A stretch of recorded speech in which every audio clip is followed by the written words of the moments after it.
Hello. Hi. Hello everyone, my name is Malaz Ahmed, and I want to begin with a scenario many of you might relate to. You wake up for an 8 a.m. class after going to sleep at 3 in the morning. Your head is pounding, your focus is blurry, and you rely on caffeine to function barely. By noon, you're irritable and exhausted, but somehow you still don't sleep until the early hours of the next day. Sound familiar? Sleep deprivation has become a normalized part of college culture, but it's silently destroying our health, our academic performance, and our mental well-being. Today, I'm going to show you why this is a serious problem, what's fueling it, and most importantly, how we can change it with practical solutions starting tonight. Sleep is not just rest. It's a biological necessity for brain function, memory, and physical health. According to the National Institutes of Health, sleep is essential for consolidating memories and absorbing new information. Students who get fewer than 6 hours of sleep per night show reduced attention spans, weaker memory retention, and slower problem-solving skills. One study found that students who were sleep deprived performed significantly worse on tests compared to students who got 7 to 9 hours of sleep. But it's not just your brain at risk. The CDC reports that chronic sleep loss is directly linked to weight gain, heart disease, and weakened immune systems. That's right. Your all-nighters aren't just making you groggy, they're making you sick. A study published in the Journal of American College Health found that students with poor sleep habits reported more frequent illnesses and persistent fatigue. So if sleep is so vital, why are college students constantly sacrificing it? We live in a grind culture where being overworked is seen as a badge of honor and students are suffering because of it.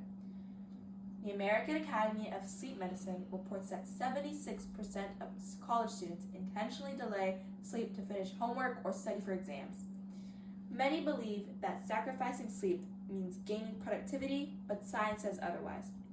A study by Pilcher and Walters in 1997 proved that pulling all-nighters reduces cognitive performance, reaction time, and even mood regulation. And let's not forget the role of social media. We've all said just one more scroll before realizing it's 2 a.m.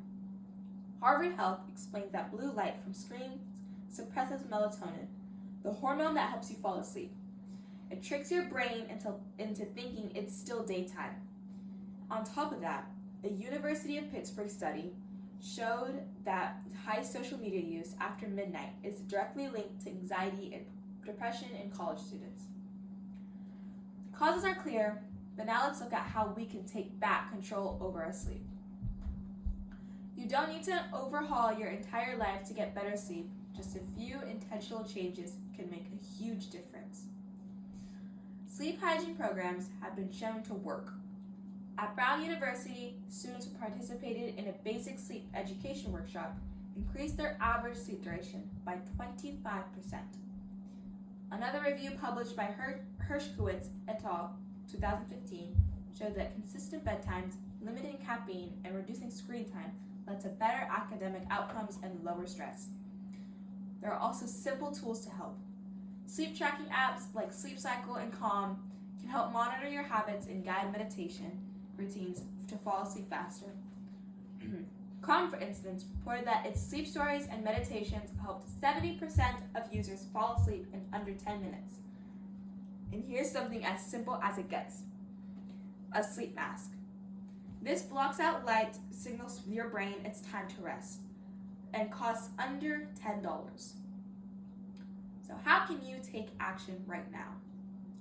If you take away one thing from today, let it be this: make sleep a priority, not an afterthought.